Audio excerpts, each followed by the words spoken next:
Hello friends, wonderful greetings of the day to all of you. I hope that the warmth of this afternoon will soothe your entire vibrations. So here is Kunal Nagpal and I welcome you to this great economic session. Dear friends, today we are basically going to have a very resourceful discussion on the Indian economy as far as the international economics is concerned, the agricultural economics is concerned, and the overall economics of the cotton industry is concerned. So, first news is basically related to the upgradation of the exports in the international trade for the Indian economy. The exports inch up in November, resulting in the narrowing of the trade deficit. India's merchandise exports registered a modest growth in November after recording a sharp contraction in the previous month, helping the trade deficit to narrow month on month. The merchandise exports stood at $31.99 billion last month, up 0.59% from $31.8 billion in November 2021, according to the data released by the government on Thursday, that is 15 December 2022. The merchandise exports had contracted 16.7% year on year to $29.8 billion in October. So this is a significant increase or upgradation in the exports dynamics for this particular month, that is November. The imports also rose a marginal 3.6% to $55.88 billion in November. The trade deficit stood at $23.89 billion during the month, down from $26.91 billion in October. So that's really excellent. During April to November 2022, exports stood at $295.26 billion against $265.77 billion in the same period last year, that is in 2021, hence recording a growth of 11%. That really signifies the robustness of our economy and the strong dynamics holistically. India's merchandise exports exhibited a positive year-on-year growth in 15 out of 30 sectors in November as compared to the same period last year. The Commerce and Industry Ministry, led by Mr. Piyush Goyal, said in a statement. The sectors that recorded positive growth include electronic goods, that is 54.48%, gems and jewelry, that is 4.61%, and then pharmaceuticals, that is 8.66%, rice, that is 19.16%, and leather, that is 8.68%. As a thriving economy with close integration into the global value chain, certain sectors do face the challenges of slowing global demand more severely than others, the statement said. The industry said the bounce back in exports is actually very encouraging. The incremental growth is certainly positive development considering strong global headwinds and slowdown in the major advanced economies. I repeat, the incremental growth is certainly the positive development considering strong global headwinds and slowdown in the major advanced economies. Dear friends, this actually helps me to ponder upon the point that if we can grow in such a manner when these adverse situations are existing, then how would we develop if all situations are actually stable? If these global headwinds had not been existing, we would have really created miracles under such dynamic and stable leadership. It's really worthwhile. And it has also been appreciated by Mr. Arun Kumar Garodia, the chairman of Engineering Export Promotion Council India. The Federation of Indian Export Organizations Director General Ajay Sahai said exports moving to the positive territory after a drop in October is on expected line, though the challenges continue. It is very obvious because the unforeseeable factors do exist, and we don't know that what will the global challenges throw in the future. The offtake has slowed down with rising inflation in most economies, affecting the purchasing power.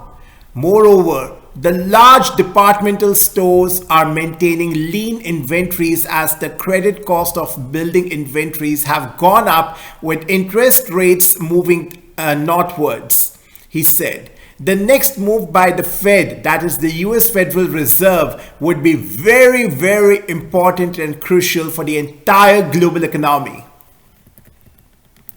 The Commerce and Industry Ministry said the engineering and iron ore products were one example where the demand slowdown from major trade partners due to decline in economic activities had been seen. It said 15% export duty on steel had weighed on engineering exports, but its removal now should improve the situation. There is decline in exports in the chemical sector in dyes and organic chemicals due to the slowdown in demand in traditional textile markets such as China, Turkey, and Bangladesh, it said. The Indian textiles exports also fell due to the global demand slowdown as high inflation across the developed world has reduced the consumer's purchasing power capacity, it added. So therefore, here we have analyzed that how the exports have inched up in the month of November, hence narrowing the trade deficit. So the India's merchandise exports registered a modest growth this month after recording a sharp contraction in October, therefore helping the trade deficit to narrow month on month. This is really very, very encouraging. Now, my dear friends, the next news the next news piece of information which we are going to share is regarding the agricultural economics. That is, the budget, the upcoming budget may provide the funds to encourage the agri startups. We all know that the Indian economy has been thriving upon its primary sector, that is the agricultural sector. Now, as we also know that the only thing that is constant in this entire universe is change. So we need to change and modify as per the customer's taste, as per the customer's preferences, as per the business environment, as we know that the environment in which we are living is quite dynamic. So we need to be flexible and modify our overall strategic framework accordingly. Hence, we must modernize our agricultural sector as well. So, the government is likely to allocate the funds to provide low interest loans and tax incentives to encourage startups. And these startups basically symbolize the innovative minds. Hence, we need to encourage the startups in the agricultural sector in the upcoming budget.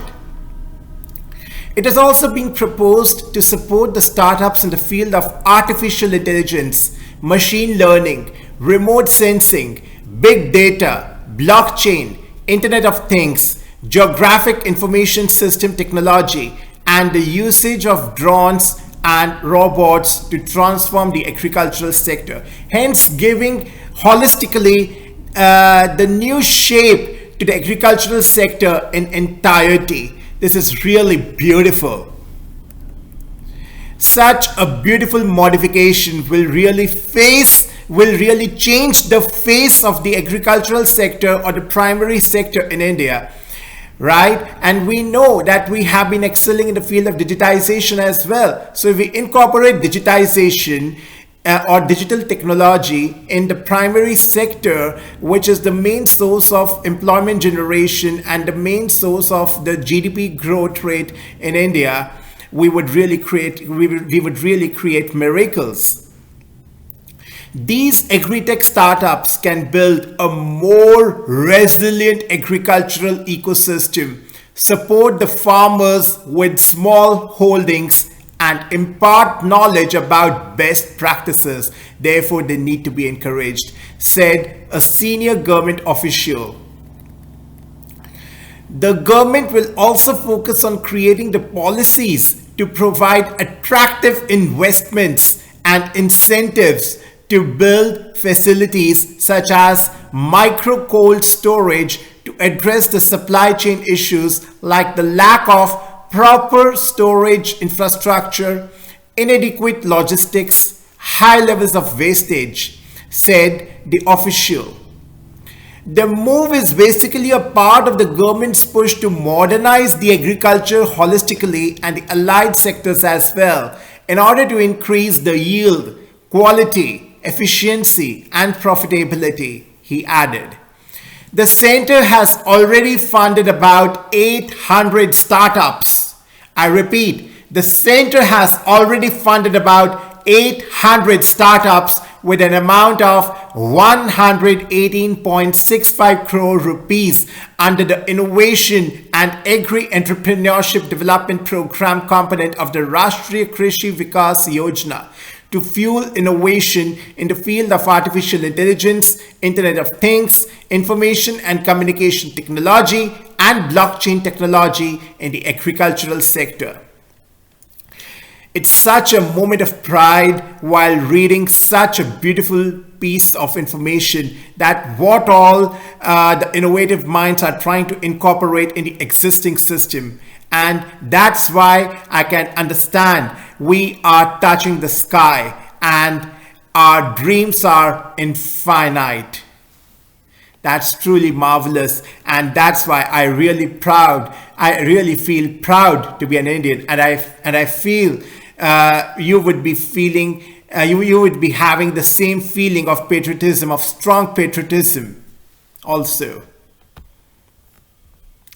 Now we are going to consider that the overall economics for the cotton industry are actually operating below capacity, and we are also wanting the import duty to be junked, as because see, for the cotton industry, as we know that the textile industry has not been performing so well because of the global headwinds, and also in India, the price of the cotton being produced is actually much higher. If we draw the comparative analysis with the cotton price which we import from other countries. Hence, we want the import duty to be junked. But here is a dilemma whether to incorporate this step or not, because if we start reducing the import duty on cotton, then the domestic sector would get hampered. So let's analyze this particular news piece of information. As the big farmers and small trade aggregators hoard cotton, expecting the return of historically high prices of the previous year, the cotton-based industry continues to operate below its capacity, seeking the removal of import duty. However, a section of the industry thinks that allowing the imports may hurt the farmers' sentiments at a time when the industry is facing a cotton crunch. Yes, my guys, it's a cotton crunch which we are facing currently. The cotton arrivals are short by about 30 to 40% than normal. We are unable to meet our requirements through imports due to the import duty on cotton. Currently, Indian cotton prices are higher than the global prices by about 10 to 12%, while the foreign buyers of the Indian cotton textile, garments and yarn are quoting lower prices.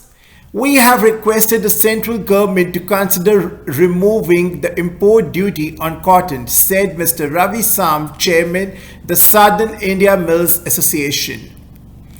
Export orders have declined due to the higher inventories stocked by buyers to cover the shortages of the COVID period.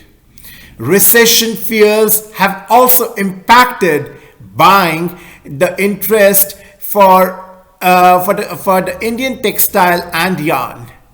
However, exporters say that they have buyers at the competitive lower prices. We are getting the trade inquiries which we will decline to reduce losses, said Mr. Ravi Sam. The prices of raw unprocessed cotton, also called as kapas, have fallen by 15% to 20% in the ongoing cotton season, from 9,500 to 10,000 rupees per quintal to 8,000 to 8,500 rupees per quintal. So, my dear friends, the overall industry dynamics for the cotton industry are actually not so encouraging, because the major industry which has got affected in this global crisis is the textile industry. So, obviously, as we have studied that the big farmers and the small trade aggregators hoard cotton, expecting the return of the historically high prices of the previous year, that is 2021.